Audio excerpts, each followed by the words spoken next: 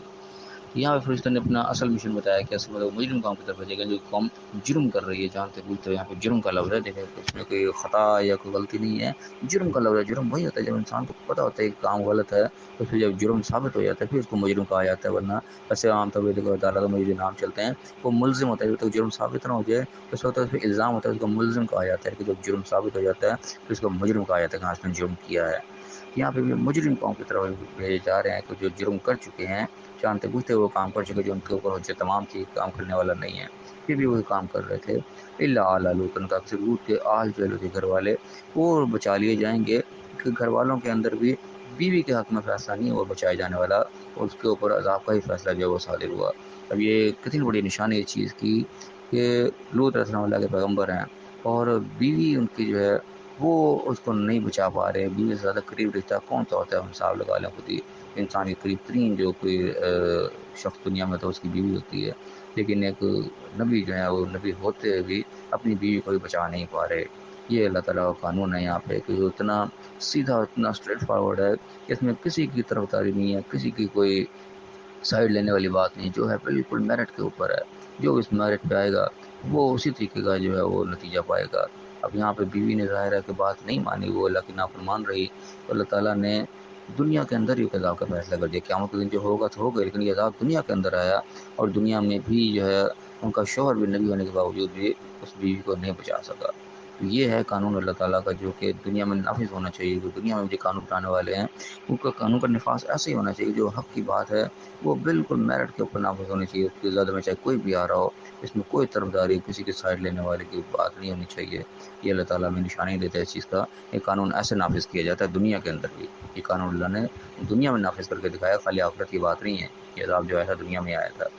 تو بہر اللہ تعالیٰ میں سمجھنے کو ہم کتاب فرمائے فی الحال یہیں تک پڑھیں گے، اور یہ مزید سلسلہ آگے چلے گا اس واقعے کا. اس بار یہاں پہ ہمیں سب سے بڑی نشانی یہ نظر آ رہی ہے کہ اللہ تعالیٰ کا قانون جو ہے وہ بالکل اسٹریٹ فارورڈ ہے. اس میں کسی کی طرفداری کی کوئی بات نہیں ہوتی. جو بات حق کی ہے وہی کی جاتی ہے. اللہ تعالیٰ اسی طریقے کا قانون بنانے کی اور خود نافذ کرنے کی توفیق عطا فرمائے. پوری دنیا کو تو ہم نہیں بدل سکتے، لیکن جتنا چیز ہمارے اختیار میں ہے، اپنے گھر والوں کے اندر، اپنے اولاد کے اندر، جہاں پہ ہمارا قانون چلتا ہے، جہاں پہ ہمارا حکم چلتا ہے، کم از کم اپنے دائرہ کار کے اندر ہم اس طرح اللہ کے قانون کو نافذ کریں. تو جو اللہ کی بات حق ہے اسی کے اوپر خود بھی عمل کریں، اسی کے مطابق فیصلہ کریں، اور اس میں کسی قسم کی جو ہے طرفداری والا معاملہ ہم نہ کریں. جو حق بات ہے وہی کریں. اللہ تعالیٰ ہم صحیح سمجھنے کے صحیح عمل کرنے کی توفیق عطا فرمائے، اور دنیا اور آخرت دونوں جگہ کامیاب فرمائے. آمین. وآخر دعوانا الحمد للہ رب العالمین. الحمد للہ رب العالمین، والصلاة والسلام علی الانبیاء والمرسلین. اعوذ باللہ من الشیطان الرجیم. بسم اللہ الرحمن الرحیم. رب اشرح لی صدری ویسر لی امری واحلل عقدۃ من لسانی یفقہوا قولی واجعل لی وزیرا من اہلی. محترم سامعین، السلام علیکم ورحمۃ اللہ وبرکاتہ. الحمدللہ قرآن پاک کا مطالعہ ہمارا جاری ہے. سورہ الحجر کی آیت نمبر 60 تک ہم پڑھ چکے ہیں. آج انشاءاللہ آیت نمبر 61 سے آیت نمبر 66 تک پڑھیں گے. اعوذ باللہ من الشیطان الرجیم. بسم اللہ الرحمن الرحیم. فلما جاء آل لوط المرسلون. تو جب لوط کے گھر ان کے فرشتے آئے، یعنی اللہ کے بھیجے ہوئے، جو ابراہیم علیہ السلام کے پاس گئے تھے، ہم نے کل کیا، آپ نے پڑھا تھا، اور ان سے ابراہیم علیہ السلام نے پوچھا تھا کہ تم کہاں آئے ہو، کدھر جا رہے ہو. تو انہوں نے بتایا تھا کہ ہم تو قوم لوط کی طرف جا رہے ہیں. اور یہاں پہ جب وہ بات یہاں تک پہنچی کہ وہ خوشخبری دے کے راستے میں ابراہیم علیہ السلام کو، اور پہنچی یہاں پہ لوط علیہ السلام کے پاس، تو یہاں پہ کیا ہوا؟ قال انکم قوم منکرون. سب سے پہلے لوط علیہ السلام نے کہا کہ تم تو اجنبی لوگ ہو، منکر لوگ ہو. اس سے ابراہیم علیہ السلام نے کہا تھا. یہاں پہ لوط علیہ السلام نے یہ بات کی کہ تم کون ہو؟ اجنبی لوگ ہو، ہم نے کبھی دیکھا نہیں تمہیں، ادھر کدھر آئے ہو. اب یہاں پہ دیکھیں ہم عقیدہ علم غیب یہاں پہ ہم کلیئر کریں کہ اللہ کے نبی ہیں یہ مقرب بندے، نکلے ان سے بزرگ ہستیاں کوئی دنیا میں نہیں ہوتی ہیں. ان کو بھی علم غیب کوئی نہیں ہے. ان کو کوئی پتہ نہیں کون آ گیا ہمارے سامنے، آ کے ایک شخص کھڑا ہو گیا، اور وہ بالکل کو پہچان نہیں رہے کون ہے. الگ الگ فرشتے آئے ہیں، اور سارے انبیاء کے پاس تو ویسے فرشتے آتے جاتے ہیں، الگ طرف سے پیغامات ان کو آتے ہیں، لیکن فرشتے جو آئے ہیں تو وہ اللہ نے جو نہیں بتایا ان کو نہیں پہچان ہوئی. نہ ابراہیم علیہ السلام کو پہچان ہوئی، نہ لوط علیہ السلام کو پہچان ہوئی. جو بات ابراہیم علیہ السلام نے کہی کہ تم تو اجنبی لوگ ہو، پہچان نہیں رہا میں تمہیں، وہی بات لوط علیہ السلام نے کہی کہ انکم قوم منکرون، کہ تم کو بیگانہ اجنبی سے لوگ ہو، کون ہو، کدھر آئے ہو. قالوا بل جئناک بما كانوا فيه يمترون. تو فرشتوں نے جواب دیا کہ ہم اجنبی نہیں، بلکہ ہم تو وہی لے کر آئے ہیں جس کے بارے میں یہ شک کرتے تھے. یعنی کہ لوط علیہ السلام ان کو ڈراتے تھے کہ تم جو غلط حرکتیں کرتے ہو، لیکن نافرمانیاں کرتے ہو، اس کے بدلے میں تمہارے پاس عذاب آئے گا، سزا آئے گی اللہ کی. تم صریح طور پہ اللہ کی نافرمانی کرتے ہو، تمہیں معلوم ہے اللہ تعالیٰ نے جس چیز کو منع کر رکھا ہے، پھر تم وہی کام کرتے ہو تو سزا آئے گی تمہیں. لیکن وہ یمترون، اس کے شک میں پڑے ہوتے، خیر ہے دیکھی جائے گی جب آئے گا، اگنور کیے رکھتے تھے. بالکل ایسے ہی حال آج ہمارا بھی ہے کہ مثالیں اللہ تعالیٰ جو پیسے قوموں کی دیتا ہے، اس کے اندر ہمارے لیے سبق ہوتے ہیں. جس طریقے سے ان کے پیغمبروں کو ڈراتے تھے کہ تم جو غلط کام کرو اس کے بدلے میں اللہ کی طرف سے عذاب آئے گا، سزا آئے گی. وہی حال آج ہمارا بھی ہے کہ وہ لوگ اپنا کام کی جاتے ہیں جانتے بوجھتے ہوئے. آج ہم بھی جانتے بوجھتے وہ سب برائیاں کر رہے ہوتے ہیں جن کے بارے میں ہمیں معلوم ہے کہ یہ برائیاں ہیں، یہ غلط کام ہے، اس کے بدلے میں لگتا ہے اسے عذاب ہی آئے گا، سزا ہی آئے گی، اس کا نقصان ہوگا یقیناً ہمیں، اس کے باوجود ہم کام کر رہے ہوتے ہیں۔ اپنے معاشرے پہ ہم نگاہ دوڑا لیں، کون سی برائی یہاں پہ نہیں ہو رہی، ہر طرح کی برائی ہم دیکھتے ہیں موجود ہے، کہ بے حیائیوں سے لے کر اور معاملات کے اندر تک لے کے ہم دیکھیں بیمانی شیطانیاں کس قدر ہمارے اندر بھری پڑی ہیں، جھوٹ ہے، فراڈ ہے، کم تولنا ہے، کم ناپنا ہے، اور بے حیائیوں کے مختلف قسم کے طریقہ کار ہمارے یہاں چل رہے ہیں باقاعدہ، اور کرنے والے سب جانتے ہیں، جو بے حیائی کر رہا ہے اس کے پتہ ہے کام بے حیائی کا ہے، جو کم ناپ رہا ہے، کم تول رہا ہے، کسی کے ساتھ دھوکہ دے رہا ہے، فراڈ کر رہا ہے، وہ بالکل اچھی طرح جانتے ہیں جو کام میں کر رہا ہوں یہ بالکل غلط کر رہا ہوں، اس کو وہیدوں کے سامنے موجود ہے، اس کو پتہ ہے اچھی طرح کہ اس کا نتیجہ مجھے بھگتنا پڑے گا، کس طرح مجھے ملے گی اللہ کی طرف سے، اس پر عذاب جو ہے وہ میرے پر اترے گا جو میں کام نافرمانی کر رہا ہوں، اس کے باوجود انسان کرتا چلا جاتا ہے۔ ایسا نہیں کہ اس کو معلوم نہیں ہے کہ کام غلط ہے، اور ہر ایک کو پتہ ہے غلط کام کا نتیجہ غلط ہی نکلتا ہے، کسی کو بھی آپ پوچھ کے دیکھ لیں، یہ محاورہ ہر کوئی یاد ہوگا، ہاں جی برے کام کا برا نتیجہ، اس کے بعد وجود بھی جو ہے وہ برے کام انسان کرتا چلا جا رہا ہے۔ تو یہاں پہ یہ بات کی ہو رہی تو نے جواب دیا کہ جس بارے میں شک میں پڑے رہتے تھے ہم تو بات اب لے کر کے آئے ہیں، وہ اتیناک بالحق وانا لصادقون، اور ہم آپ کے پاس بالکل حق لے کر آئے ہیں، حقیقت لے کے آئے ہیں، کوئی وہ خواب نہیں ہے، کوئی ڈراوا نہیں ہے، صرف کوئی ایسے ہی کہ اوپر کی بات نہیں ہے، اب بالکل حق ہے، ایسا ہی ہوگا، وانا لصادقون، اب بالکل سچ بات کر رہے ہیں کہ اللہ کی طرف سے اب فیصلہ آ چکا ہے۔ یہ حکم کیا دیا انہوں نے کہ فَأَسْرِ بِأَهْلِكَ بِقِطْعٍ مِّنَ اللَّيْلِ، اور اپنے گھر والوں کو لے کر اپنے اہل کو لے کر رات کے ٹکڑے میں یہاں سے نکل جائیے، وَاتَّبِعْ أَدْبَارَهُمْ، اور کے پیچھے پیچھے آپ بھی نکلیے، یعنی کہ اپنے جو ہے اہل آپ کے ساتھ والے، آپ کو ایمان لانے والے، اب یہاں پہ اہل کا لفظ استعمال ہوا ہے، تو اہل کا لفظ میں ہم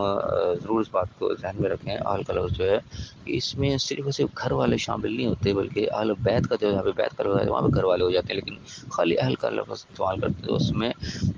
سب، یعنی کہ جو بھی ایمان لانے والا جو آپ کا ساتھی ہوتا ہے وہ شامل ہو جاتا ہے، چاہے وہ گھر کا ہے چاہے باہر کا ہے، اور جو یعنی کہ بات کو نہیں مانتا، ساتھ نہیں شامل ہوتا، ساتھی نہیں ہوتا، اس کے بل اہل کا اطلاق ہی نہیں ہوتا، اس کو اللہ تعالیٰ اہل سے خارج کر دیتا ہے، جیسے کہ اس طریقے سے نور علیہ السلام کے بیٹے کی مثال موجود ہے کہ جب عذاب آیا تو نور علیہ السلام کا بیٹا بھی اس کے اندر جو ہے وہ مارا گیا، تو اس کے بعد نور علیہ السلام کا سوال کیا تھا کہ یا اللہ تیرا وعدہ تو سچا تھا، میرا بیٹا تو میرے اہل میں سے تھا، یعنی کہ گھر والوں میں سے تھا، میرا ساتھی تھا وہ تو اللہ ان کے سوال کے اندر یہ بات تھی کہ تم نے اس کو کیوں ہلاک کر دیا، تو میرا تھا، کہ اللہ تعالیٰ نے کیا صاف جواب دیا کہ انہ لیس من اہلک، وہ تیرے اہل میں سے تھا ہی نہیں، اللہ تعالیٰ نے اہل کا اطلاق اس کے اوپر کیا ہی نہیں، حالانکہ وہ بیٹا تھا، لیکن وہ ساتھی نہیں تھا کیونکہ سپورٹ کرنے والا نہیں تھا، مخالف تھا، تو اللہ تعالیٰ کو اہل سے نکال دیا کہ تیرا اہل نہیں ہے، وہ اس لائق نہیں تھا کہ وہ بچایا جاتا، وہ عذاب کا ہی مستحق تھا، اللہ نے اس کو بھی عذاب دے کے ختم کر دیا۔ کتنا بڑی یعنی کہ مثال اس چیز کا کہ اہل کا اطلاق اللہ تعالیٰ اس پر کرتا ہے جو کہ ساتھی ہوتا ہے، سپورٹ کرنے والا ہوتا ہے، حمایت کرنے والا ہوتا ہے، جس نے حمایت نہیں کی وہ اہل میں ہی شامل نہیں ہوا۔ تو یہاں پہ بھی حکم ہو رہا ہے فاصف اہل کا، جو آپ کے حمایتی، جو آپ کا ساتھ دینے والے، جو آپ کے ساتھی ہیں، جو آپ کے مان لینے والے، ان سب کو لے کے رات کے ٹکڑے میں نکل جائیے، اور ان کے پیچھے پیچھے آپ بھی جائیے۔ اور کے ساتھ ایک اور خاص بات کیا کہی کہ وَلَا يَلْتَفِتْ مِنْكُمْ أَحَدٌ، اور تم میں سے کوئی بھی پیچھے مڑ کے نہ پھر دیکھے، پیچھے واپس سے نہ پلٹے، اب جب نکل گیا تو نکلتے چلے جائے، یہ نہیں کہ نکلنے کے بعد اس کو پچھلوں کو یاد آنا شروع ہو جائے کہ میرے گھر والے تھے، اور جو میرا مال تھا، یہ میرا گھر تھا، یہ میں چھوڑ کے جا رہا ہوں، انسان جاتے ہیں جاتے ایک دکھ ہوتا ہے انسان کو جو نکلتا ہے اپنا سارا کو چھوڑ کے، وہ پتہ ہے پیچھے تباہی آنے والی ہے، تو انسان ایک دفعہ پیچھے مڑ کے دیکھتا ہے، ہو یہ میرا گھر تھا، کتنے میں نے شوق سے بنایا تھا، جو کچھ بھی تھا، انسان کو ایک دفعہ یاد ضرور آتی ہے، لیکن یہاں پہ ایک الٹیمیٹم تھا اس چیز کا، ایک خاص طور پہ ایک ریسٹرکشن لگا دی کہ جب نکل گئے یہاں سے پیچھے مڑ کے پھر نہیں دیکھنا، اب نکل گئے تو پھر نکلو آگے سے آگے، اس پہ بھی آنے کی ایک نشانی کہ جب اللہ کے لیے انسان نکل جاتا ہے کیونکہ وہ پیچھے کی یاد نہیں اس کو آنی چاہیے، پہلے تو سوچ سمجھ کے جب فیصلہ ہو گیا، جب اللہ کی طرف سے ایک قطعی حکم واضح طور پر سامنے آ گیا کہ کام کو کرنا ہے، اور اس کام کے لیے آپ نے بھی جب قدم اٹھا لیا ہے تو پھر وہ قدم اٹھتے چلے جانا چاہیے، پھر واپسی کا راہ تو اس میں نہیں ہے، اللہ تعالیٰ نے یہاں پہ منع کروا دیا کہ تم نے پیچھے مڑ کر نہیں دیکھ سکتے، نکل گئے تو پھر نکل گئے۔ وَامْضُوا حَيْثُ تُؤْمَرُونَ، اور جہاں بھی آپ کو پھر حکم دیا جا رہا ہے اس طرف نکل جائیے، جہاں کو حکم ہوا ہے وہاں پہ سیدھے چلتے چلے جاؤ، نہ کہ سیدھ میں پیچھے مڑ کے پھر نہیں دیکھنا۔ اور وَقَضَيْنَا إِلَيْهِ ذَلِكَ الْأَمْرَ، یہ معاملہ جو ہے اب بالکل اس کا فیصلہ سنا دیا گیا ہے، اب یہ ہو کے رہنا ہے، اس میں اب کوئی واپسی کا راستہ اب نہیں رہا۔ انا کیا چیز، انا دابر ہؤلاء مقطوع مصبحین، کہ ان قوم کے جو یہ لوگ ہیں سارے سارے نافرمان، اس کی جڑ جو ہے وہ صبح ہوتے کے ساتھ ہی کاٹ دی جائے گی، نہیں کہ صبح کے وقت آپ، اس لیے رات کا حکم ہے کہ رات کو نکل جاؤ، صبح سے پہلے پہلے تم نکل جانا ہے کہ صبح ہوتے یہ کام ہو جانا ہے، عام طور پہ عذاب کا وقت جو ہے اسی قسم کا بتایا جاتا ہے کہ بالکل صبح سے پہلے صبح کا جو قریب وقت ہوتا ہے، جب انسان کا نئی صبح دیکھنے کا وقت آتا ہے، اس ٹائم لگتا ہے اس پہ عذاب ہو جاتا ہے اور معاملہ ختم کر دیا جاتا ہے۔ اور اس لیے عام طور پہ ہمارے جو سزائے موت دی جاتی ہیں اس کا بھی وقت ایسے رکھا جاتا ہے صبح صبح کا، یعنی کہ صبح ہونے سے پہلے کا وقت جو ہے وہ اکثر لوگوں کو سزائے موت کا دیا جاتا ہے کہ اگلی صبح جو ہے اس کو طرح کی دیکھنا نصیب نہیں ہوتی، رات کے آخری پہر میں بالکل صبح سے پہلے اس کو جو ہے وہ فیصلہ اس کے اوپر صادر کر دیا جاتا ہے۔ تو یہاں بھی اللہ تعالیٰ کا جو حکم ایک قسم کا سزائے موت کا فیصلہ اللہ کی طرف سے آیا تھا کہ ان کو جڑ کاٹ دینی ہے، اس کا بھی ٹائم وہی رکھا گیا کہ رات میں آپ لوگ نکل جاؤ، صبح ہوتے کے ساتھ ہی ان کا کام ہو جانا، صبح نہیں ہونی چاہیے، تم صبح سے پہلے نکلنا ہے، نکلنے کے لیے رات کا ٹائم جو وہ دیا گیا۔ اللہ تعالیٰ میں صحیح سمجھنے کی توفیق عطا فرمائے۔ یہاں پہ ابھی یعنی کہ لوگ اسلام قوم کا خاتمہ یہاں پہ بیان ہو رہا ہے، ابھی مزید تھوڑا سا قصہ چلے گا انشاءاللہ، ہم کل کی آیات کے اندر پڑھیں گے، لیکن بات سمجھنے لگی ہے کہ جن چیزوں سے واضح طور پر منع کر دیا جاتا ہے اللہ کے نبی کے ذریعے جب پیغام پہنچ جاتا ہے، جب انسان اس کام سے نہیں ہٹتا کہ اس کو پتہ ہوتا ہے واضح طور پہ وہ مانے تو اس کے سامنے ہوتی ہے کہ کام نہیں کرنے والا، اس کے باوجود وہی کام جب انسان کر رہا ہوتا ہے، قوم کی حیثیت میں کر رہا ہوتا ہے، چاہے انفرادی حیثیت میں کر رہا ہوتا ہے، تو پھر سمجھ لو کہ اپنے آپ کو سزا کا مستحق ٹھہرا لیتا ہے۔ تو بالکل ہمارے لیے یہ کلمہ فکریہ ہے کہ ہم بھی وہ کام کر رہے ہیں جو بالکل ہم پر واضح ہے کہ یہ کام نہیں کرنے والا، یہ لگتا ہے اس سے ممنوع ہے، اس کے باوجود ہم انفرادی طور پر بھی اور پوری قوم کی حیثیت سے وہ کام ہم کر رہے ہیں، بڑی ڈٹائی کے ساتھ کر رہے ہیں، تو نتیجہ صحیح نکلتا ہے کہ ہم بالکل عذاب کے مستحق ٹھہرے ہوئے ہیں۔ اب عذاب کی کوئی بھی شکل ہو سکتی ہے، اب عذاب یہاں پہ یعنی کہ مہنگائی کا عذاب ہمارے اوپر آ جائے، کوئی حکمرانوں کا عذاب آ جائے، مسلط کر دیے جائیں جو کہ ہمارے لیے سزا کا باعث بن جائیں، تو ہم خود اپنے آپ کو اس چیز کا مستحق ٹھہرا چکے ہیں، ہم اللہ سے اس چیز کا کوئی گلہ نہیں کر سکتے، شکوہ نہیں کر سکتے کہ یا اللہ تو نے ہمارے ساتھ کیا کر دیا، ہم خود اپنے ساتھ وہ کیے بیٹھے ہیں، ہم خود اپنے آپ کو اس کا مستحق حقدار جو بنائے بیٹھے ہیں کہ اللہ کی طرف سے عذاب وہ آ جانا چاہیے۔ یہ یعنی کہ قانون اللہ تعالیٰ نے بیان کیے ہیں مختلف قوموں کو تذکرہ کر کے، تو ہمیں اللہ تعالیٰ سمجھنے کی توفیق عطا فرمائے، جانتے بوجھتے ہوئے جب ہم بےمانی شیطانیاں کر رہے ہوتے ہیں، اس عمل سے اللہ تعالیٰ نے محفوظ فرمائے۔ ہم کسی کو تو سنوار نہیں سکتے، لیکن اپنے آپ کو اپنی ذات کو ہم ضرور سنوار سکتے ہیں۔ ہر شخص اسی پہ آ جانے کہ میں نے خود کو ٹھیک کرنا سب سے پہلے، تو انشاءاللہ ہر فرد جب یہ سوچ لے گا تو فرد سے معاشرہ بنتا ہے، تب ہر شخص اپنے آپ کو ٹھیک کرنا شروع ہو جائے گا، تو آٹومیٹک جو ہے معاشرہ بھی درست ہو جائے گا، سب معاملہ ٹھیک ہو جائیں گے۔ ہمیں ضرورت ہے کہ ہم اپنے آپ کو سب سے پہلے ٹھیک کریں، اللہ کے احکامات کو ہم پڑھیں سمجھیں اور اس کے مطابق اپنی زندگی کو ہم گزاریں۔ اللہ تعالیٰ ہمیں صحیح سمجھنے صحیح عمل کرنے کی توفیق عطا فرمائے اور دنیا اور آخرت دونوں جگہ کامیاب فرمائے، آمین۔ وآخر دعوانا ان الحمد للہ رب العالمین۔ الحمد للہ رب العالمین والصلاة والسلام علی الانبیاء والمرسلین۔ اعوذ باللہ من الشیطان الرجیم، بسم اللہ الرحمن الرحیم۔ رب اشرح لی صدری ویسر لی امری واحلل عقدۃ من لسانی یفقہوا قولی واجعل لی وزیرا من اہلی۔ محترم سامعین، السلام علیکم ورحمۃ اللہ وبرکاتہ۔ الحمدللہ قرآن پاک کا مطالعہ ہمارا جاری ہے۔ سورہ الحجر کی آیت نمبر 66 تک ہم پڑھ چکے ہیں، آج انشاءاللہ آیت نمبر 67 سے آیت نمبر 79 تک پڑھیں گے۔ کل کی آیات میں ہم نے پڑھا تھا کہ تذکرہ آیا تھا لوط علیہ السلام کے پاس فرشتے آئے انسانی شکل میں، پہلے تو لوط علیہ السلام کو نہیں پہچانا، پھر انہوں نے بتایا کہ ہم کس مقصد کے لیے آئے ہیں، انہوں نے بتا دی کہ اس بستی کے اوپر جب عذاب آنے والا ہے تو آپ رات کے کسی پہر میں یہاں سے نکل جائیں اپنے لے کے اپنے اہل کو۔ تو یہ فرشتہ انسانی شکل میں آئے تھے، اور ہم جانتے ہیں کہ لوط علیہ السلام کی قوم کو جو ہے وہ بری عادتیں تھیں، تو یہاں جب ان کے پاس آئے انسانی شکل میں تو شہر والوں کو خبر ہوئی کہ لو جی کوئی مہمان آئے، کوئی لڑکے آئے ہیں بڑے خوبصورت، اس کا سلسلہ باقی چلا ہے کہ آیات کے اندر دیکھتے ہیں اللہ تعالیٰ نے آگے کیا فرمایا۔ اعوذ باللہ من الشیطان الرجیم، بسم اللہ الرحمن الرحیم۔ وجاء اہل المدینۃ یستبشرون، شہر والے لوگ جو تھے اب آئے بڑے خوشیاں مناتے ہوئے، یعنی کہ ان کو بڑا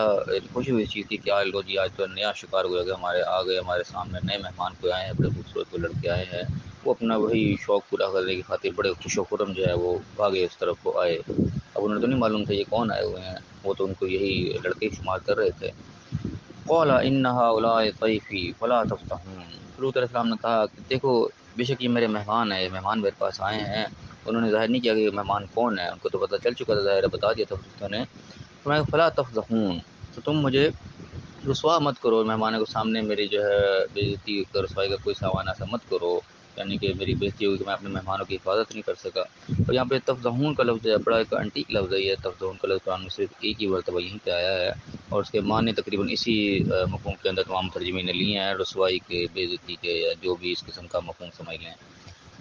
تو لوط علیہ السلام نے کہا کہ دیکھو میرے مہمان ہیں تو تم کوئی ایسی حرکت مت کرو، واتقوا اللہ، اللہ کا تقوی اختیار کرو، ولا تخزون، اور مجھے رسوائی مت کرو، میری بھی آبروئی مت کرو، اس قسم کا کوئی کام رسوائی والا مت کرو جس کے ارادے سے تم آئے ہو۔ قالوا، تاکہ قوم والوں نے جواب دیا کہ اولم ننھک عن العالمین، کیا ہم نے آپ کو منع نہیں کیا تھا تمام جہان والوں سے؟ یعنی کیا مطلب کہ تم ہر چیز کی حمایت کے لیے مت کھڑے ہو جاؤ، ٹھیک ہے جو بھی ہیں تمہارے تو نہیں ہے یہ، جو بھی ہمارے مرضی ہم جو مرضی کے ساتھ مرضی کریں، تم ہر ایک کی حمایت میں مت کھڑے ہو جایا کرو، ہم نے تمہیں منع کیا تھا اس چیز سے کہ سارے جہان کا تم ٹھیکہ مت لو۔ قولا، تو آگے پھر لوط علیہ السلام نے جواب دیا کہ ہؤلاء بناتی ان کنتم فاعلین، یہ میری بیٹیاں موجود ہیں، اگر تم کچھ کرنا ہی ہے، اگر تم اپنے شوق سے جو ہے پاگل ہوئے جا رہے ہو، یہ میری قوم کی بیٹیاں موجود ہیں۔ اب یہاں بناتی کا لفظ ہے، اس میں دونوں مفہوم یعنی ترجمے نے لیے ہیں، بعد نے یہ لیا کہ اس سے مراد قوم کی بیٹیاں لی گئی ہے، اور بعد نے حقیقی بیٹیاں بھی شمار کیا کہ تمہیں کچھ کرنا ہے تو ٹھیک ہے، یہ نکاح کے لیے موجود ہیں، یعنی کہ اشارہ اس میں نکاح کی طرف ہوگا یقینی طور پہ۔ تو بہرحال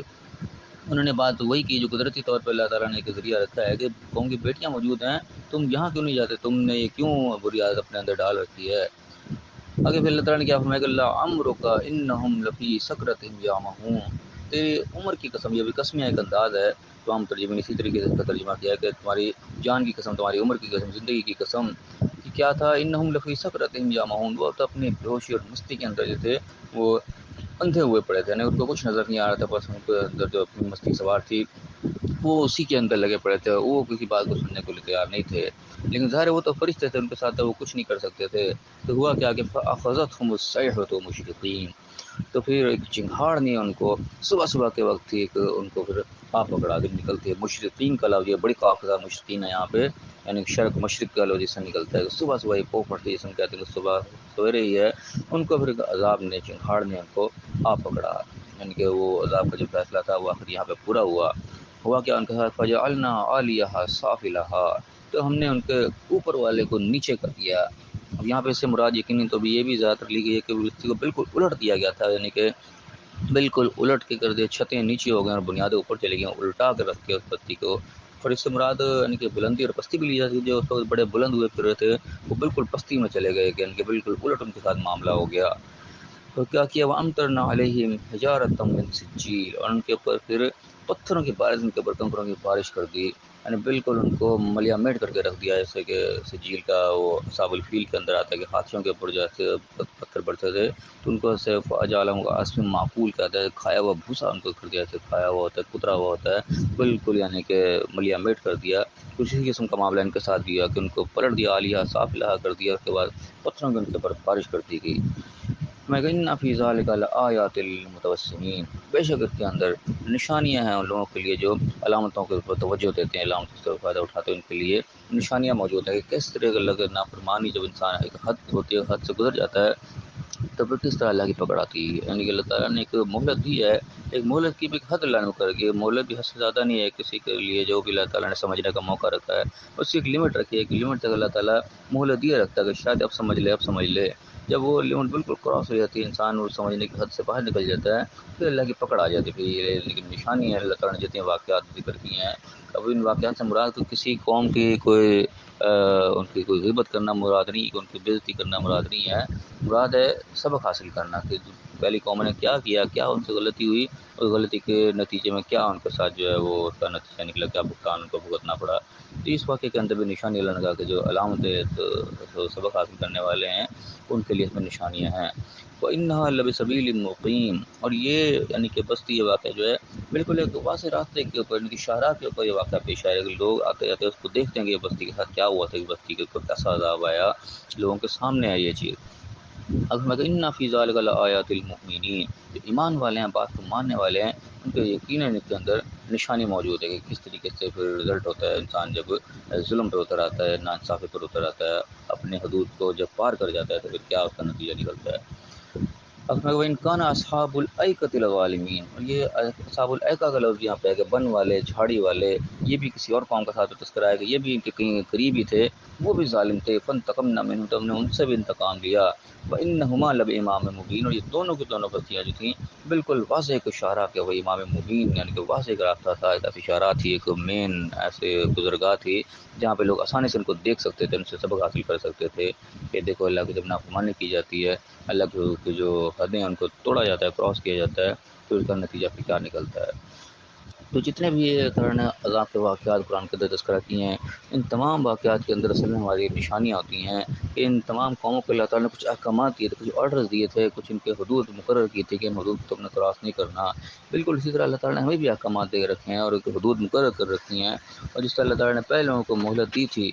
اس طرح اللہ تعالیٰ نے ہمیں بھی مہلت دی ہوئی ہے۔ ہمیں بھی ایک لمٹ اللہ تعالیٰ نے دنیا میں دے رکھی ہے، ہم زندہ یہاں موجود ہیں، ابھی ہمارے پاس وقت ہے کہ ہم اپنے آپ کو سدھار سکتے ہیں، اپنے آپ کو سنوار سکتے ہیں، اپنی غلطیوں کو دور کر سکتے ہیں۔ ایک لمٹ آخر ہمارے بھی ایک دن ختم ہو جانی ہے، کوئی پتہ نہیں لمٹ کب ختم ہو جائے۔ اللہ تعالیٰ نے جو رسی دراز کر رکھی ہے، کب اللہ تعالیٰ رسی دوبارہ کھینچ لے اور ہمارا ٹائم جو ہے وہ پورا ہو جائے، اس کے بعد جو ہے پھر واپسی کا راستہ جو باقی نہیں رہتا۔ اب یہ عذاب اللہ تعالیٰ دنیا میں بھی نازل کر دیتا ہے، اور موت کہنے کے ایک انداز اللہ تعالیٰ عذاب کے ذریعے موت دے دیتا ہے، چاہے بغیر عذاب کی موت دے دے تو مہلت تو آخرکار ختم ہو جائے گی۔ اصل معاملہ تو اصل میں آگے جا کے شروع ہونا ہے، وہ جن کو عذاب کے ذریعے مارا گیا ان کا بھی آخرت کا معاملہ ہونا ہے، اور جو عذاب کے بغیر قدرتی موت بھی مر جاتے ہیں، مہلت ان کی بھی ختم ہو جاتی ہے، اور پھر آگے کا معاملہ ان کا بھی شروع ہونا ہی ہونا ہے۔ اصل زندگی تو آخر کی ہے جو نتیجہ خیز ہونی ہے کہ وہاں پہ کیا رزلٹ نکلتا ہے۔ دنیا میں چاہے کوئی عذاب سے مارا گیا چاہے بغیر عذاب سے مارا گیا، دنیا تو ظاہر ایک لمٹ تھی، وہ ختم ہو گئی، وہ ہر ایک کی ختم ہونی ہے، اس کے ساتھ تو کوئی بھی مستثنا نہیں ہے اس سے۔ اس کے بعد آخرت کا معاملہ ہے وہ ہر ایک کے ساتھ ہی ہونا ہے۔ تو جو نافرمانی کر کے جائے گا وہ ظاہر ہے بالکل سیدھی دو ٹوک بات ہے کہ وہ سزا کا مستحق ٹھہرے گا۔ معاملہ صرف دنیا کے اندر ہے کہ جو مہلت اللہ نے ہمیں دی ہوئی ہے، اس کے اندر ہم نے اپنے آپ کو سنوارنا ہے، اس کے اندر جو اللہ نے ہمیں نشانیاں بتائی ہیں، دکھائی ہیں، ان سے ہم نے سبق حاصل کرنا ہے اور اپنے راستے کو صحیح کرنا ہے۔ سبق حاصل کر لیا، ان سے ہم نے اپنی اصلاح کر لی ان کو دیکھ کے، تو اب یقیناً کامیاب ہو جائیں گے۔ اور اگر ہم ایسے اگنور کرتے رہے، ایک کان سے سنا دونوں کان سے نکال دیا، دیکھا اور دیکھے منہ پھیر لیا اور اپنی کوئی اصلاح نہیں کی، تو ظاہر پر یہ مہلت آخر ایک دن ہماری بھی ختم ہو جانی ہے، اور پھر جو ہے اس کے بعد پکڑ جو ہوگی وہ پھر واپسی کا راستہ وہاں پہ کوئی نہیں ہوگا۔ اللہ تعالیٰ نے تمام نقشے قرآن میں کھینچ کے دکھائے ہیں، تو وہاں جا کے اللہ کو جو انسان یہ خواہش کرے گا ایک دفعہ مجھے موقع مل جائے، دوبارہ ایک دفعہ میں واپس چلا جاؤں، لیکن وہ نہیں ہوگا۔ جو آپ یہ ملے گا تمہیں جتنی مہلت ملی تھی وہ کافی تھی، تم نے اگر سمجھنا تھا تو سمجھ جاتے، دوبارہ بھی تمہیں بھیجی جائے گا تو دوبارہ بھی یہی کرو گے، کیونکہ پہلے کوئی ایسا نہیں ہوا کہ تمہیں وقت سے پہلے بلا لیا گیا، مہلت پوری تمہیں سے سمجھ پوری تھی، تم نے جو فیصلہ کیا اپنے پوری عقل سمجھ کے ساتھ جان بوجھ کے تم نے غلط راستے کو اپنایا، تو اب جو ہے وہ آپ سے راستہ وہ بند ہو چکا۔ اللہ تعالیٰ ہمیں صحیح سمجھنے کی توفیق عطا فرمائے، جو اللہ نے ہمیں مہلت دی ہے اس مہلت کے اندر اللہ تعالیٰ ہمیں اپنی اصلاح کر لینے کی توفیق عطا فرمائے، جو صحیح راستہ اللہ نے بتایا اس پہ چلنے کی توفیق عطا فرمائے، اور دنیا اور آخرت دونوں جگہ کامیاب فرمائے، آمین۔ وآخر دعوانا ان الحمد للہ رب العالمین۔ الحمد للہ رب العالمین، والصلاة والسلام علی الانبیاء والمرسلین۔ اعوذ باللہ من الشیطان الرجیم، بسم اللہ الرحمن الرحیم۔ رب اشرح لی صدری ویسر لی امری واحلل عقدۃ من لسانی یفقہوا قولی واجعل لی وزیرا من اہلی۔ محترم سامعین، السلام علیکم ورحمۃ اللہ وبرکاتہ۔ الحمدللہ قرآن پاک کا مطالعہ ہمارا جاری ہے۔ سورہ الحجر کی آیت نمبر 79 تک ہم پڑھ چکے ہیں، آج انشاءاللہ آیت نمبر 80 سے آیت نمبر 86 تک پڑھیں گے۔ اعوذ باللہ من الشیطان الرجیم، بسم اللہ الرحمن الرحیم۔ وَلَقَدْ كَذَّبَ أَصْحَابُ الْحِجْرِ الْمُرْسَلِينَ، اور یقیناً ہجر والوں نے بھی رسولوں کو، پیغمبروں کو جھٹلایا۔ اب یہ اصحاب الحجر عام طور پہ صالح علیہ السلام کی قوم کا جو ہے دوسرا نام بتایا جاتا ہے، قوم سمود کا، کہ ان کو اصحاب الحجر بھی کہا جاتا ہے، ہجر ان کے علاقے کا نام، یہ علماء نے جو ہے تفسیر کی ہے اس کی۔ تو بہرحال جو بھی تھے، اللہ تعالیٰ نے ایک علاقے والوں کا نام بتایا کہ ہجر والے، پتھر والے۔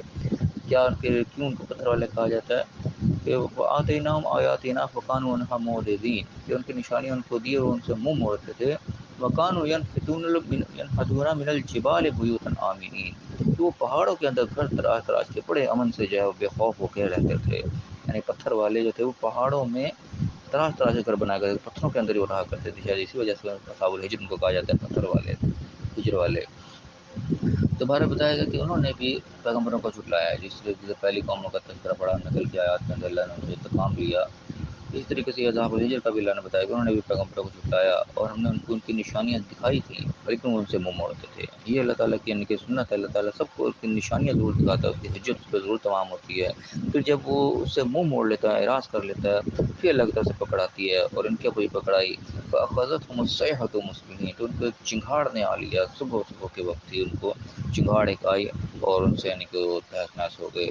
فما اغنى عنهم ما كانوا يكسبون، جو کچھ انہوں نے کمائی کی تھی وہ ان کو کچھ کام نہ آ سکی. یعنی جو بھی انہوں نے پہاڑ تراش کے رہتے تھے، جو بھی دنیا کے اندر اپنے معاملات کرتے تھے، اللہ کی نافرمانی جو کرتے تھے، رسولوں کو جھٹلاتے تھے. ظاہر ہے کیوں جھٹلاتے تھے؟ جھٹلاتے اس لیے تھے کہ وہ اپنی مرضی کی زندگی جینا چاہتے تھے. پیغمبر ان کو آ کے اللہ کی مرضی کے تابع کرنا کی کوشش کرتے تھے، وہ نہیں ہوتے تھے. اپنی مرضی کا یہ مطلب کہ میں اپنی مرضی سے مال جمع کروں، اپنی مرضی سے اکٹھا کروں، اپنی مرضی کی زندگی گزاروں. تو اللہ کہہ رہا ہے کہ انہوں نے کیا یہی، اپنی مرضی انہوں نے کیا. جو پیغمبر آئے اللہ کا پیغام لے کے انہوں نے جھٹلایا، جو نشانیاں ان کو دکھائی گئی ان سے اعراض برتا، انہوں نے اس سے سبق حاصل ہی نہیں کیا. لیکن نتیجہ کیا ہوا؟ چاہے وہ پہاڑوں میں رہتے تھے، بڑے مضبوط گھروں میں رہتے تھے، لیکن عذاب ان کے اوپر قسم کا ہے کہ چنگھاڑ آ گئی اتنی زبردست قسم کی. کوئی آسمان سے کوئی پتھر نہیں گرے، کوئی ایسے حملہ نہیں ہوا، چنگھاڑ ایک ایسی زوردار قسم کی چیخ آئی کہ گھروں کے اندر بھی گھس گئی، کانوں کے اندر گھس گئی جہاں بھی. اسی سے جناب ان کا جو ہے کام تمام ہو گیا. جو کچھ انہوں نے کما رکھا تھا، چاہے ان کے مضبوط گھر تھے، ان کا مال دولت تھا، جو کچھ بھی تھی، جو بھی انہوں نے لفنا فرمانی کر کے رسولوں کو جھٹلا کر جو بھی اپنا اکٹھا کیا تھا، وہ کوئی چیز ان کے کچھ کام نہیں آ سکی. یعنی کہ اللہ کی پکڑ اس طرح سے آتی ہے کہ انسان بے بس ہو جاتا ہے، چاہے اپنے طرف جتنے مرضی اس نے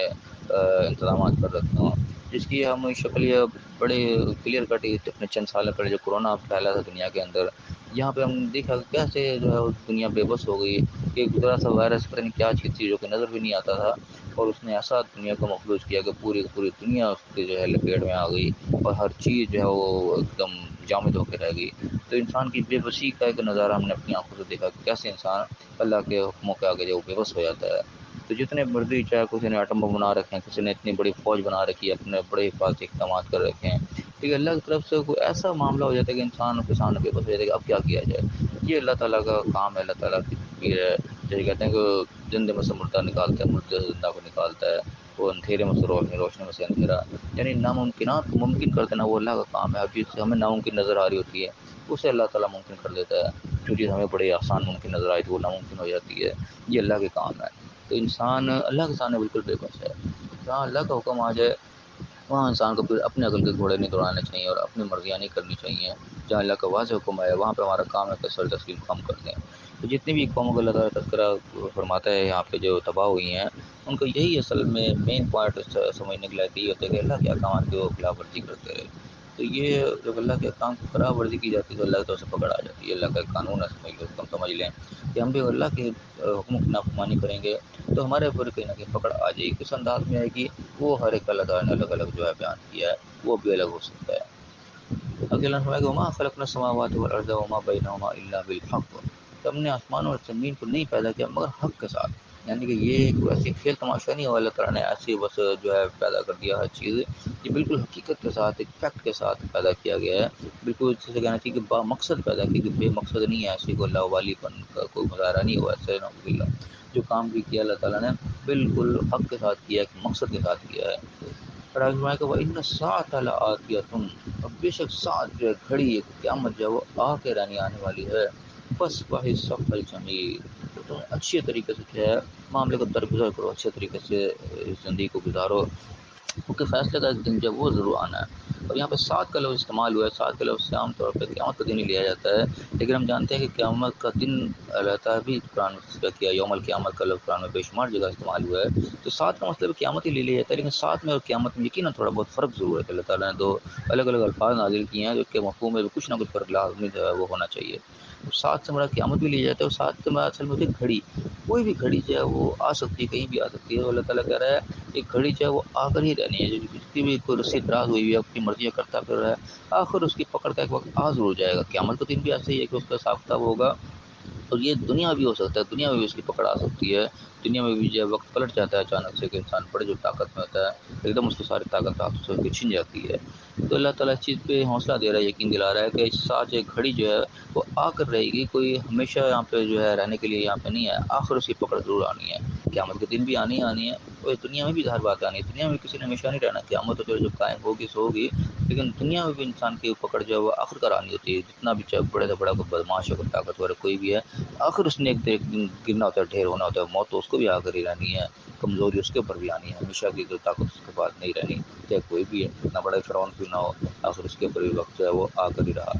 تو یہاں پہ بھی اللہ کہہ رہا ہے کہ گھڑی آ کر رہے گی، قیامت آ کر رہے گی، پکڑ جو ہے کوئی نہ کوئی وقت ہے اس کے اوپر آ کر ہی رہے گا۔ فسٹ فائی سفل جمع، تمہارا کام ہے اللہ تعالیٰ ہمیں کیا حکم دے رہا ہے، اچھے طریقے سے درگزر کریں، اچھے طریقے سے وقت گزاریں، ہم بدلہ لینا نہ کھڑے ہو جائیں، ہم جو اپنی حدود کو کراس کرنا لگتے ہیں، ہم اللہ کی حدود کے اندر اپنے آپ کو قید رکھیں، اس سے ہم کراس نہ کریں کی صورت ہوئی اللہ کے کسی حکم کی نافرمانی ہم سے نہ ہو جائے۔ مشکل وقت آ رہا ہے کوئی نہیں، وہ چینج ہوگا ضرور، جو اس کو ظلم کر رہا ہے، غلط راستے پہ جا رہا ہے، اس کی پکڑ آخر کر آنی ضرور ہے، اس کو ہمیشہ کے لیے رسی دراز اللہ نے نہیں کی۔ اب ہمیں کہ ان ربک هو الخلاق العلیم، بے شک تیرا رب جو ہے وہ خوب زبردست پیدا کرنے والا اور علم والا ہے۔ یعنی جس نے بھی پیدا کی ہیں دنیا کے اندر چیزیں تخلیق ہوئی ہیں، کسی کو طاقت ملی ہے، کسی بھی صورت میں اپنا کوئی مال دولت بنا لیا، ہتھیار بنا لیے، طاقت بنا لی اپنی، جو کچھ بھی ہوئی ہے وہ اللہ کے اذن سے ہوئی، اللہ نے اس کو چھوٹ دی ہے چیز کی، اور علیم بھی، علم والا بھی ہے، کون کسی چیز کا کیا استعمال کر رہا ہے، نیگیٹو استعمال کر رہا ہے یا پازیٹیو استعمال کر رہا ہے، اور چیز اللہ کے علم میں ہے۔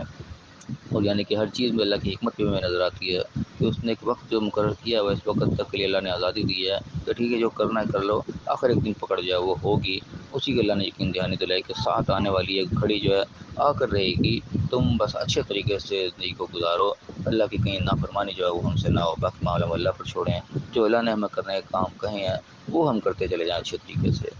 دوبارہ اللہ تعالیٰ میں سمجھنے کی توفیق عطا فرمائے۔ یہ دنیا ظاہر ہے کہ محدود وقت کے لیے، لا محدود تو ہے نہیں، کسی کو طاقت ملے تو وہ بھی محدود وقت کے لیے ہے، کسی پہ اگر کوئی مشکل وقت آ رہا ہے تو وہ بھی محدود وقت کے لیے ہی ہے، یہ وقت آخرکار گزرنا ہے۔ تو اللہ تعالیٰ ہمیں اس وقت کو جو اللہ نے ہمیں دیا ہے، جو مہلت دی ہے، ہمیں اللہ کے حکموں کے مطابق گزارنے کی توفیق عطا فرمائے، کسی موقع پہ بھی ہم اللہ کی جو ہے نافرمانی نہ کریں، اللہ کی بنائی ہوئی حدود جو ہیں اس کو ہم کراس نہ کریں۔ اللہ تعالیٰ ہمیں صحیح سمجھنے کی، صحیح عمل کرنے کی توفیق عطا فرمائے، اور دنیا اور آخرت دونوں جگہ کامیاب فرمائے، آمین۔ وآخر دعوانا ان الحمد للہ رب العالمین۔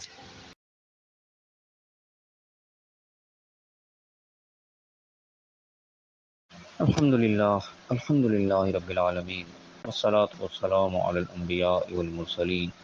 اعوذ باللہ من الشیطان الرجیم، بسم اللہ الرحمن الرحیم۔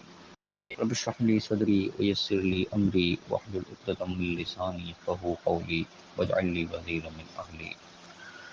محترم سامعین، السلام علیکم ورحمۃ اللہ وبرکاتہ۔ الحمدللہ کا نام ہماری جاری ہے۔ سورہ الحجر کی آیت نمبر 86 تک ہم پڑھ چکے ہیں، آج انشاءاللہ آیت نمبر 87 سے آیت نمبر 93 تک پڑھیں گے۔ اعوذ باللہ من الشیطان الرجیم، بسم اللہ الرحمن الرحیم۔ وَلَقَدْ آتَيْنَاكَ سَبْعًا مِنَ الْمَثَانِي وَالْقُرْآنِ الْعَظِيمِ، اور یقیناً ہم نے آپ کو عطا کی دہرائی جانے والے میں سے، مثانی میں سے 7، والقرآن العظیم، اور ایک عظیم قرآن۔ اب اس آیت سے مراد اکثر تقریباً مفسرین و مترجمین تمام نے اس سے مراد سورہ فاتحہ کی 7 آیات کی ہیں کہ اللہ تعالیٰ نے 7 آیات کا علیحدہ تذکرہ کیا، اور اس کے بعد پھر والقرآن العظیم کا بھی تذکرہ کیا۔ اب یہاں پہ دو علیحدہ تذکرہ کرنے سے کیا مراد ہوئی، اگر اس سے مراد سورہ فاتحہ ہی ہے تو سورہ فاتحہ کی 7 آیات تو ہیں، اس پہ تو تقریباً اکثر لوگ کہتے ہیں، لیکن علیحدہ کے جو مقصد فی الحال میری سمجھ میں آتا ہے کہ ہم قرآن کے ترتیب میں بھی ہم دیکھیں تو پہلے جو سورہ فاتحہ کی 7 آیات ہیں اس کو کسی سپارے میں شامل نہیں کیا گیا۔ سپارہ جو الف لام میم شروع ہوتا ہے وہ ہمارا سورۃ نمبر 2 سے شروع ہوتا ہے، پہلی جو یہ سورۃ فاتحہ ہے یہ کسی سپارے کے اندر نہیں ہے، یہ ایک غور طلب چیز ہے کہ ایسا کیوں ہے۔ پہلا سپارہ جو شروع ہے وہ سورۃ نمبر 2 سے شروع ہوتا ہے، سورۃ بقرہ سے شروع ہوتا ہے۔ تو یہ جہاں تک میرا اندازہ ہے کہ جس طریقے سے، ابھی میرا اپنا خیال ہے، غلط بھی ہو سکتا ہے، کہ ہم جانتے ہیں حدیث کے اندر ملتا ہے کہ جب جبرائیل علیہ السلام پہلی وحی لے کے آپ علیہ وسلم کے پاس پہنچے تو آپ نے ان سے فرمایا کہ اقرا کہا، جس کو پہلی وحی کہا جاتا ہے، اقرا بسم ربک الذی خلق جو ہے وہ کہا جاتا ہے اقرا۔ جب انہیں کہا گیا کہ پڑھو تو آپ وسلم کا جواب، یعنی کہ حدیث کتابوں میں آتا ہے کہ آپ وسلم فرمایا کہ ما انا بقارن، میں پڑھنے والا نہیں، میں پڑھ نہیں سکتا، آپ وسلم کو پڑھنا نہیں آتا تھا۔ تو جب جبرائیل علیہ السلام نے کہا کہ پڑھ، تو آپ نے جواب دیا کہ میں نہیں پڑھ سکتا۔ تو اس سوال سے اور جواب سے اندازہ ہوتا ہے کہ آپ وسلم کے سامنے کوئی لکھی ہوئی چیز رکھی گئی سامنے، جس کو پڑھنے کو کہا گیا، جس کو دیکھ کے آپ نے کہا کہ میں نہیں پڑھ سکتا۔ ورنہ اگر کوئی چیز سامنے نہ رکھی جائے، ویسی خالی کسی کو کہا جائے پڑھ، تو وہ دیکھ کے یہی کہے گا کہ کیا پڑھوں۔ کسی بچے سے بھی آپ کہیں کہ بھائی پڑھ، تو یہ پوچھے گا کیا پڑھوں، اور کوئی چیز لکھی ہوئی نہ ہو اس کو ویسے پڑھانا شروع کر دے، بھی اے بی سی وہ ساتھ ساتھ پڑھنا شروع کر دے گا، اس کو یہ جواب دینے کی ضرورت نہیں کیا پڑھوں۔ لیکن جب کوئی لکھی ہوئی چیز ہم سامنے رکھیں گے، کوئی ایسی لینگویج سامنے رکھیں گے جس کو بچہ نہیں پڑھ پائے گا، جب کہیں گے سامنے رکھ کے کہیں گے پڑھ، پھر بچہ دیکھ کے کہے گا کہ نہیں میں نہیں یہ پڑھ سکتا۔ کوئی بھی جو پڑھا لکھا شخص نہ ہو، جب اس کے سامنے کوئی لکھی ہوئی چیز ہوگی تب اس کا جواب ہوگا کہ بھائی کیا لکھا ہے مجھے نہیں پتہ، میں نہیں یہ پڑھ سکتا۔ تو آپ وسلم کا جو جواب نکل ہوا حدیث کے اندر، اس سے اندازہ ہوتا ہے کہ جبرائیل علیہ السلام کوئی لکھی ہوئی چیز سامنے لے کے آئے تھے، جس کو دیکھ کے آپ نے کہا کہ ماں انا بقاری، میں نہیں پڑھ سکتا۔ تو وہ لکھی ہوئی چیز میرے انداز کے مطابق شاید یہ سورہ فاتحہ تھی، یہ لکھی لکھائی اللہ کی طرف سے لے کے آئے آپ ان کے پاس اور سامنے رکھی، تو آپ نے کہا کہ میں نہیں پڑھ سکتا۔ اس کے بعد پھر دوبارہ کہا گیا اقرأ بسم ربک الذی خلق، پھر جو ہے اپنے رب کے نام سے پڑھے، تو یہاں سے وہی کا آغاز ہوا، اس کو پہلے وہی کہا جاتا ہے۔ اسی یہاں سے یعنی کہ سپارے کا سمجھو کہ ہمارا آغاز ہوا ہے قرآن کا۔ اس سے پہلے کے جو یہ 7 آیات ہیں یہ سپارے کے اندر نہیں رکھی گئی، شاید یہ لکھی لکھائی جبرائیل علیہ السلام اللہ کی طرف سے لے کے آئے تھے اور سامنے رکھا تھا پڑھنے کے لیے۔ تو یہ ایک میرا اندازہ ہو سکتا ہے اللہ تعالیٰ نے اس کی طرف اشارہ کیا کہ 7 جو ہے بار بار دہرائی جانے والی میں سے، اور پورا قرآن بار بار دہرایا جاتا ہے یقیناً، اور ان میں سورہ فاتحہ جو سب سے زیادہ دہرائی جاتی ہے، ہم جانتے ہیں کہ اس کا سب سے زیادہ پڑھا جاتا ہے نمازوں کے اندر، اس کو لازم قرار دیا گیا۔ ہر شخص جو نماز پڑھتا ہے تو 2 رکعت کی نماز ہے، 4 رکعت کی نماز ہے، تو اس میں 2 دفعہ یا 4 دفعہ سورہ فاتحہ جو ہے لازمی پڑھتا ہے، تو سب سے زیادہ دہرائی جانے والی بھی یہی ہے یقیناً۔ تو اس سے کہیں نہ کہیں اشارہ ملتا ہے کہ شاید اس سے مراد یہی ہو۔ تو اللہ تعالیٰ کی نعمتوں میں سے نعمت کہ اللہ تعالیٰ میں یہ عطا کی، اور اس کے بعد قرآن عظیم بھی عطا کیا، اس کے بعد سارا قرآن جو ہے آگے شروع ہوتا ہے جو یقیناً عظمت والا ہے۔ آگے کیا فرمایا کہ لا تمدن عینیک الی ما متعنا به ازواجا منهم، کہ ایک جنرل ایک آرڈر ہے سب کو اب نبی کے ذریعے کہ تمہاری آنکھیں ان چیزوں کی طرف نہ اٹھیں جو برتنے کی چیزیں، مال متاع دنیا کا ہم نے ان لوگوں کو دے رکھا ہے، ان جوڑوں کو دے رکھا ہے۔ کفار کی طرف اشارہ کر کے بتایا جا رہا ہے کہ ان کو جو کوئی برتنے کے لیے ہم نے دے رکھا ہے، تمہاری نظریں ان کی طرف نہ جائیں کہ اللہ نے ان کو اتنا کچھ کیوں دے رکھا ہے۔ یہ دنیا کا مال عارضی سمجھو کہ اللہ نے ان کو دیا، کوئی وقت کوئی حیثیت نہیں ہے، یہ تو دنیا برتنے کے لیے ان کو دے دی، آزمائش کے طور پہ دے دی کہ اس کو کیا استعمال کرتے ہیں۔ اللہ تعالیٰ نے ایمان والوں کو بھی بہت کچھ دیا، ایسا نہیں کہ ایمان والے سارے کو بھوکے رہے ساری زندگی۔ تو اللہ تعالیٰ کے ان کو یعنی کہ یہ جو نافرمان ہے، اللہ کا نہ مانا ہے، ان کو اللہ تعالیٰ اتنا کیوں دیتا ہے، اس کو تم نے فوکس نہیں کرنا۔ بولا تحزن علیہ، وہ ان کے اوپر غم بھی نہیں کھانا، یعنی سب کچھ ان سے چھن جانا ہے، اب چاہے وہ اپنے رشتہ دار ہیں کوئی بھی ہو، ان پہ بھی سزا تو آئے گی جنہوں نے اللہ کی نافرمانی کی، تو ان کا غم بھی نہیں کھانا، ان کے مال متاع کو دیکھ کے تعجب بھی نہیں کرنا۔ وَخْفِضْ جَنَاحَكَ لِلْمُؤْمِنِينَ، اور اپنے بعض وجہ مومنین کے لیے چھپا کے رکھنے ہیں، اپنے توجہ کا مرکز جو ہے وہ مومنین کو رکھنا ہے، ان کے ساتھ انہیں اچھا سلوک ہر حال میں کرنا ہے۔ وقل، اور کہہ دو ان سے کہ انی انا النذیر مبین، کہ میں واضح طور پہ ایک متنبہ کر دینے والا ہوں، خبردار کر دینے والا ہوں، ڈرانے والا ہوں، یعنی میری ڈیوٹی اصل میں یہ ہے کہ تمہیں خبردار کر دوں، جو مال دولت والے انہیں بھی، جو مال دولت والے نہیں بھی ہیں ان کو خبردار کر دینا، واضح طور پہ ان کو مطلع کر دینا، ان کے متنبہ کر دینا کہ آنے والے وقت کیا ہونے والا ہے، جس راستے پہ تم لوگ جا رہے ہو اس راستے کا کیا انجام ہونے والا ہے، لوگوں کو اچھی طریقے سے خبردار کر دینا، یہ اصل میں ڈیوٹی ہے۔ کما انزلنا علی المقتسمین، یہ چیز اللہ تعالیٰ نے ایسے ہی پہلے بھی نازل کی تھی جس طریقے سے علی المقتسمین، تقسیم کر دینے والوں کے اوپر۔ کون ہے تقسیم کر دینے والے؟ الذین جعلوا القرآن عضین، جنہوں نے قرآن کو ٹکڑے ٹکڑے کر دیا۔ کیا مطلب قرآن کو ٹکڑے کرنے کا؟ یعنی کہ قرآن کو مکمل نہیں مانا، جیسے ماننے کا تھا اپنی مرضی، کسی نے یہ ٹکڑا مان لیا، کسی نے وہ ٹکڑا مان لیا، کسی نے اپنی مرضی کا آیت نکال لی، کسی نے اپنی مرضی کا آیت نکال لی، اپنے اپنے عقائد کو ثابت کرنے کے لیے، اپنے اپنے جو چلی آ رہی ہیں چیزیں ان کو ثابت کرنے کے لیے اپنی مرضی کا چن چن کر رکھ لیں۔ یہ ٹکڑے کر دینے کے مترادف ہے، جو اپنا عقیدہ ثابت کرنے کے آئے دیکھو جس کا یہ مطلب ہے، دیکھو اس کا یہ مطلب ہے، باقی چیزوں کا کیا مطلب ہے اس کو اگنور کر دیا ہے۔ تو یہ کام جو ہے ہوتا آیا ہمیشہ سے، آج بھی ہوتا ہے، لوگ اپنی اپنی مرضی کی چیزیں ثبوت کے طور پر سامنے نکال کے رکھتے ہیں، دیکھو جی قرآن میں یہ لکھا ہوا ہے، اس کے آگے پیچھے کیا لکھا ہوا ہے اس کو اگنور کر دیا۔ تو میں کہ فوربک لنسألنہم اجمعین، تیرے رب کی قسم ہم ان سب سے سوال پوچھیں گے، سب کو ہم سوال کریں گے، ان سے پوچھیں گے تم نے کیا کیا، اپنی مرضیاں جو کی کیوں کی۔ یہ اللہ تعالیٰ نے کہ مہلت دے رکھی ہے عارضی طور پہ، فی الحال نہیں پوچھ رہا، لیکن قسمیاں کیا کہ بتایا جا رہا ہے کہ ان سے ضرور سوال کیا جائے گا، پوچھا جائے گا، ان کو ایسے نہیں چھوڑ دیا جائے گا۔ کیا پوچھا جائے گا؟ اما کانوا یعملون، کہ جو وہ کچھ عمل کرتے رہے، جو یہ اپنی مرضیاں کرتے رہے، ان سے اس بات کا سوال ہوگا، ان کو ایسے خالی خلی نہیں چھوڑ دیا جائے گا تو ٹھیک ہے جو مرضی کرتے چلے جاؤ، ایسا نہیں، ایک دن پوچھنے کا آئے گا، ان سب سے اس کے بارے میں پوچھ گچھ لازمی ہوگی۔ اللہ تعالیٰ میں اس سمجھنے کی توفیق عطا فرمائے۔ اصل بات جو اس میں غور کرنے والی ہے وہ یہی ہے کہ اللہ نے ایک نذیر، ڈرانے والا، متربع کرنے والا بھیج دیا، اور ہر دور میں اللہ تعالیٰ نے اس کو رکھا ہے۔ نبی چلے جاتے ہیں، نبی کے فالوور جو ہوتے ہیں، پھر نبی کے پیروکار جو ہوتے ہیں، وہ یہ کام امت کے اندر کر رہے ہوتے ہیں، آج یہ کام ہو رہا ہے۔ اللہ تعالیٰ نے اپنا قرآن محفوظ کر دیا، اور اس کے ذریعے جو اللہ کے بندے ڈرانے والے آج تک لوگوں کو متربع کرتے آ رہے ہیں۔ کوئی شخص قیامت کے دن یہ نہیں اللہ کے سامنے کھڑا ہوگا کیسے کہ یا اللہ مجھے کسی نے بتایا ہی نہیں تھا، اطلاع سب تک پہنچے گی۔ اور یہ بات، یہ مہلت اللہ تعالیٰ نے دے رکھی ہے، یہ مہلت بھی ختم ہوگی، اور ہم سے اس چیز کا سوال ضرور ہوگا، جو کچھ اللہ نے نعمتیں دی ہیں، جو کچھ عقل سمجھ میں دی ہے، جو اللہ نے ہدایت دی ہے، ہم نے اس کا کیا استعمال کیا، اس کے بارے میں ہم سے سوال ضرور ہوگا۔ جو بھی کچھ ہم عمل کرتے رہے اس کا ہمیں جواب اللہ کے سامنے دینا پڑے گا۔ اللہ تعالیٰ میں صحیح سمجھنے کی، صحیح عمل کرنے کی توفیق عطا فرمائے، اور دنیا اور آخرت دونوں جگہ کامیاب فرمائے، آمین۔ واخر دعوانا الحمد للہ رب العالمین۔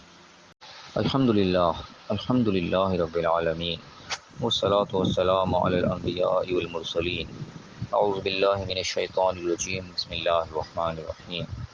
رب اشرح لی صدری ویسر لی امری واحلل عقدۃ من لسانی یفقہوا قولی واجعل لی وزیرا من اہلی۔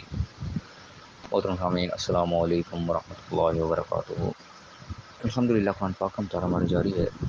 سورہ الحجر کی آیت نمبر 93 تک ہم پڑھ چکے ہیں۔ آج انشاءاللہ آیت نمبر 94 سے آیت نمبر 99 تک پڑھیں گے۔ اعوذ باللہ من الشیطان الرجیم بسم اللہ الرحمن الرحیم فاصدع بما تؤمر واعرض عن المشرکین۔ تو اعلانیہ کہہ دو، ڈنکے کی چوٹ پر کہہ دو جس بات کا تمہیں حکم دیا جا رہا ہے، اور مشرکین سے اعراض برتو، ان کی پرواہ مت کرو۔ اسی پچھلے آیات میں ہم نے پڑھا تھا کہ اللہ تعالیٰ نے اس طرح فرمایا کہ اپنے نبی سے فرمایا کہ کہہ دو کہ میں تو کھلے طور پہ واضح طور پر ڈرا دینے والا ہوں۔ اور یہی بات ہم نے پہلے لوگوں پہ بھی اتاری تھی، جن لوگوں نے قرآن کو ٹکڑے ٹکڑے کر دیا، جنہوں نے اللہ کے احکامات کو ٹکڑے ٹکڑے کر دیا، اور اللہ نے کہا کہ ہم سب کو پوچھیں گے، سب کو جمع کریں گے جو بھی کچھ انہوں نے اعمال کیے ہیں۔ تو اسی کا سلسلہ آگے چلا یہاں پہ کہ اللہ تعالیٰ نے کھلے طور پر واضح طور پر جو اعلانیہ کہہ دینے کا حکم دے دیا کہ جو کچھ تمہیں کہا جا رہا ہے اعلانیہ ان لوگوں کو سنا دو، کہ کوئی چیز ان کے اوپر مخفی نہ رہے۔ اور جو پھر مشرکین ہیں، شرک پر ڈٹے ہوئے ہیں، جو کہ نئی بات کو مانتے ہیں، انہوں نے اللہ کے سوا اوروں کو اپنا کارساز بنا لیا ہے، اللہ کے اوپر اس طریقے سے یقین نہیں کر رہے، ان کی پرواہ مت کرو۔ وہ ہنڈرنس کریں گے، ہر بات رکاوٹیں پیدا کریں گے، لیکن ان کی پرواہ کرنے کی ضرورت نہیں ہے، ان کو ان کے حال پہ چھوڑ دو۔ تم اپنا کام جو ہے وہ پورے ڈکے کی چوٹ پر اعلانیہ فصدع کا لفظ ہے، فصدع کا لفظ یعنی کہ سختی کے ساتھ بات کو کیا دینے کے حوالے سے، کہ اس میں کوئی ڈر نہ ہو، کسی کا کوئی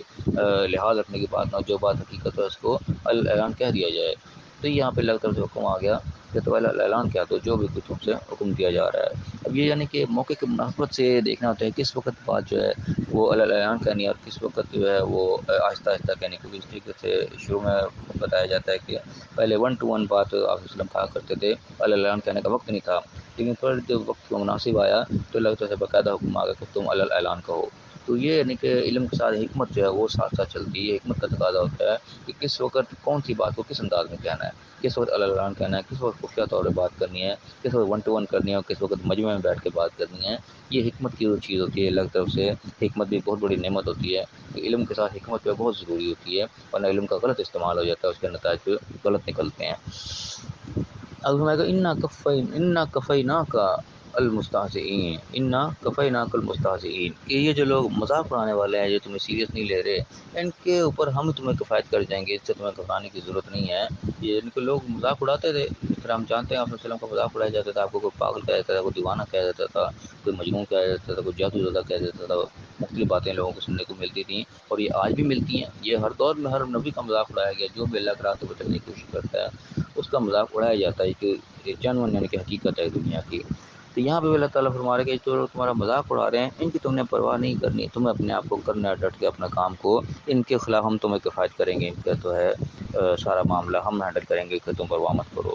کون لوگ ہیں جو مستہزئین ہیں، کون مذاق اڑانے والے کون ہیں؟ الذین یجعلون مع اللہ الہا آخر، جن لوگوں نے اللہ کے سوا اوروں کو معبود بنا رکھا ہے، اوروں کے غلام بنے پڑے ہیں، اللہ کی غلامی میں نہیں ہے وہ۔ اور اس قسم کے لوگوں کی اکثریت آج کل میں دنیا میں پائی جاتی ہے کہ اللہ کے غلام کم ہیں اور اوروں کے غلام بہت ہیں۔ کوئی اپنے پیر کا غلام ہے، کوئی مرشد کا غلام ہے، کوئی امریکہ کا غلام ہے، تو کوئی اپنے آقا کا غلام ہے، فلاں کا غلام ہے۔ اللہ کی غلامی بھی نہیں ہے۔ غلام سے مراد یعنی کہ حکام جس کے مانے جائے، جس کی عبادت کی جائے، جس کی غلامی کی جائے، جس کے حکموں کو مانا جائے۔ تو اللہ کے حکموں کو ماننے والے لوگ کم ہمیں نظر آئیں گے، اور اوروں کے غلام، اوروں کے حکم کے غلام یعنی کہ اوروں کے حکم ماننے والے لوگ ہمیں زیادہ نظر آئیں گے۔